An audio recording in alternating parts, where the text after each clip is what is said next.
गौ रक्षक है जिसका नाम मोनू है वो आपके लिए मोनू डार्लिंग बन गया है। मैं ये पूछना चाहता हूं, बिल्किस बानो इस देश की बेटी है या नहीं? अगर इनको मालूम हो जाए कि क्विट इंडिया का नारा एक मुसलमान ने दिया था तो वो भी नहीं बोलेंगे। वो अगर आप जुल्म के खिलाफ आवाज नहीं उठाएंगे तो आपकी दुकानदारी नहीं चलेगी। चौकीदार को कि पसमानदा मुसलमान से प्रधानमंत्री को बड़ी मोहब्बत है। ये कौन सी आपकी मोहब्बत है पसमानदा, जो आपका एक मुसलमान मिनिस्टर नहीं है वहां पर? शुक्रिया चेयरमैन साहब, आपने मुझे बोलने का मौका दिया। मैं इस तहरीक अदम एतमाद की तायद में खड़ा हूं जिसको टीआरएस पार्टी और हमारी पार्टी ने दिया, जिसको स्पीकर साहब ने कबूल किया। सर, मैं 11 पॉइंट आपके सामने रखूंगा जो मैं बताने की कोशिश करूंगा कि क्यों हम इस तहरीक अदम एतमाद की तायद में और मोदी हुकूमत की मुखालिफत में खड़े हैं। सर, हालिया दिनों में हमारे मुल्क में ट्रेन में एक वर्दीपोश दहशतगर्द ने अपने सीनियर मीना साहब का कत्ल करने के बाद ट्रेन के कंपार्टमेंट में जाकर नाम पूछकर, चेहरे पर दाढ़ी देखकर, कपड़े देखकर उनको कत्ल कर दिया और उसके बाद उसने कहा कि इस देश में रहना है तो मोदी को वोट देना पड़ेगा। मैं हुकूमत से जानना चाहूंगा कि क्या ये अक्सरियती तबके की एक्सट्रीमिज्म और रेडिकलाइजेशन की बेहतरीन मिसाल नहीं है? और अगर है तो फिर हुकूमत इस पर क्या करेगी? सर, हमारे आइन में, संविधान में लिबर्टी ऑफ कॉन्शियस को लिखा गया, तमहीद में, यानी जमीर की आजादी का जिक्र किया गया है।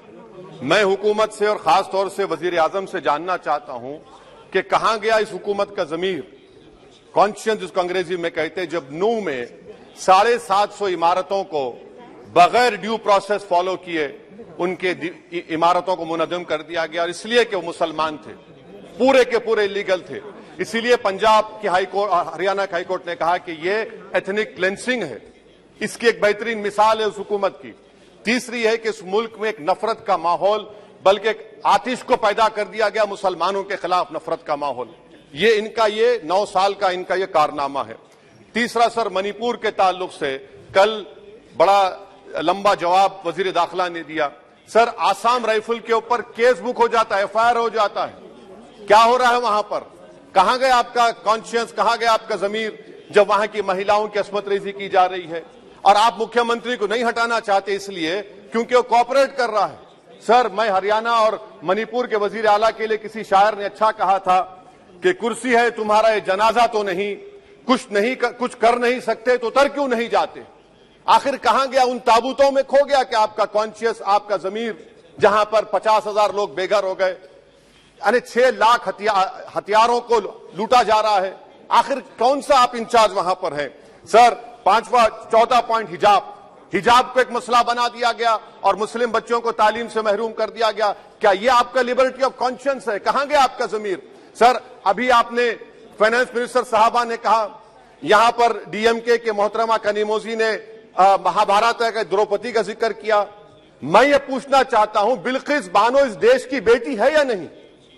जिस बिल्किस बानो को 11 लोगों ने रेप किया, प्रेग्नेंट थी, उसकी मां का रेप किया, उसकी बेटी को कत्ल कर दिया, उसकी मां का कत्ल कर दिया, आपने कातिलों को रिहा कर दिया। ये आपका कॉन्शियस है? ये आपका कॉन्शियस है? आप तो मेजोरिटेरियन पॉलिटिक्स को फरोग दे रहे हैं। सर, आज चाइना के ऊपर कोई नहीं बोलते हैं। प्रधानमंत्री मोदी ने उस वक्त 2013 में जब प्रधानमंत्री नहीं थे कहा था कि समस्या बॉर्डर पर नहीं दिल्ली में है। अगर हम अपनी जमीन पर हैं तो डिसएंगेजमेंट क्यों कर रहे हैं? क्या आज चीन हमारी जमीन पर नहीं बैठा है? क्या आज चीन से आप बातचीत कर रहे हैं? आप डिसएंगेजमेंट कर दिए। बताइए डीएस्केलेशन, डी-इंडक्शन कब होगा? मैं आपके जरिए इस हुकूमत को बता रहा हूं कि अगर प्रधानमंत्री ने अहमदाबाद में शी जिनपिंग को बुलाकर झूला झुलाया था, क्या हुआ? क्या नतीजा निकला उसका? चेन्नई दिखाया, क्या नतीजा निकला? सर, इसलिए चीन पर बोलिए, चीन को उखाड़ कर फेंकिए। सर, और एक पॉइंट जिस पर मैं मुखालिफ तायद में खड़ा हूं, हाई इन्फ्लेशन है इस मुल्क में, हाई अनएम्प्लॉयमेंट है, स्टैग्नेटिंग कंजम्पशन है। इसकी वजह से महिलाओं में हाई एनीमिया लीड कर रहा है। ये हुकूमत इसकी जिम्मेदार है। सर, कुलभूषण जाधव कहां है? पाकिस्तान में बैठा है, आप क्यों नहीं लेके आते? आप विश्वगुरु कहते हैं, कुलभूषण यादव को भूल गए आप। कतर में 8 नेवी ऑफिसर 1 साल से जेल में हैं, आप नहीं ला सके उनको। सर, और एक चीज, 1991 का प्लेसेस ऑफ वर्शिप एक्ट, इस ऐवान में पास किया गया था कि तारीख के जख्मों को नहीं खुरेदा जाएगा।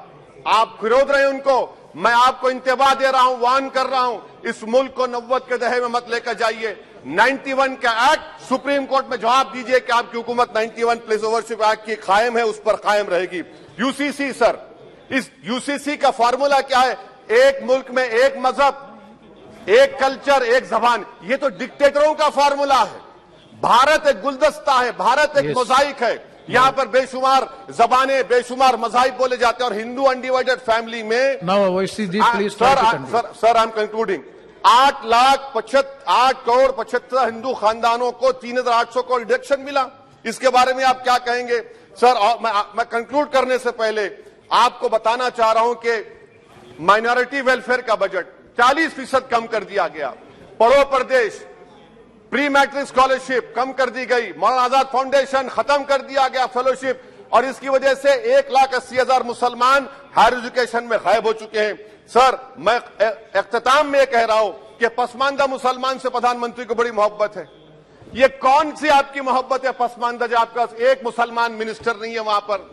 इखलाक से लेकर, पीलू खान से लेकर, अफान अंसारी से लेकर लुकमान अंसारी, मॉब लिंचिंग पूरे पसमानदा मुसलमान की होती है। पावरलूम बंद है अंसारियों के, कुरैश बरादरी का कारोबार बंद किया जाता है। स्पीकर सर, मैं कंक्लूजन में अभी कल हमारे होम मिनिस्टर ने कहा था क्विट इंडिया। अगर इनको मालूम हो जाए कि क्विट इंडिया का नारा एक मुसलमान ने दिया था तो वो भी नहीं बोलेंगे। वो नहीं मालूम था उनको। उसका मैं कंक्लूड कर रहा हूं, उसका नाम यूसुफ मेहर अली था सर। यूसुफ मेहर अली ने क्विट इंडिया का नारा बनाया, जिसको महात्मा गांधी ने सारे देश में एक पैगाम किया। मैं कंक्लूड कर रहा हूं सर, इस देश में अगर आज क्विट इंडिया करना है तो कहना पड़ेगा चाइना क्विट इंडिया। जो गौ रक्षक है, जिसका नाम मोनू है, वो आपके लिए मोनू डार्लिंग बन गया है, उसको कहिए क्विट इंडिया। सर, जो लोग तुष्टीकरण की राजनीति आप कर रहे हैं, आप हिंदू अक्सरियती लोगों में हथियार बांट रहे हैं, ये आप देश के लिए खतरा पैदा कर रहे हैं। Sir, I am concluding. इसीलिए हम आपसे अपील कर रहे हैं कि हुकूमत से कह रहे हैं कि आप जो सियासत कर रहे हैं इससे नुकसान देश को होगा। प्रधानमंत्री जब खड़े होकर जवाब देंगे, हम उनसे पूछना चाह रहे हैं, पॉइंटेड क्वेश्चन है, क्या देश बड़ा है या हिंदुत्व गोलवालकर की आइडियोलॉजी बड़ी है? मैं इस तहरीक अदम एतमाद की तायद में खड़ा हूं और हुकूमत की मुखालिफत में। सर, एक आधा मिनट सर, दो लोग, दो महाज है इस मुल्क में, एक चौकीदार है, एक दुकानदार है। एक चौकीदार, एक दुकानदार है। जब जुल्म हम पे होता कोई मुंह नहीं खोलते। यूएपीए का कानून अमित शाह ने लाया, इन दुकानदारों ने तायद की। आज उस यूएपीए का कानून में 83 साल का बुढ़ा सिपर खत्म करो, सिपर नहीं होने के से मर गया। आखिर कब तक दुकानदार और चौकीदार हमारी लाशों पर सियासत? सर, हम कंक्लूडिंग, कब तक सियासत करेंगे? अगर आप जुल्म के खिलाफ आवाज नहीं उठाएंगे तो आपकी दुकानदारी नहीं चलेगी, चौकीदार को बदलेंगे, तीसरा महाज करेगा। शुक्रिया सर।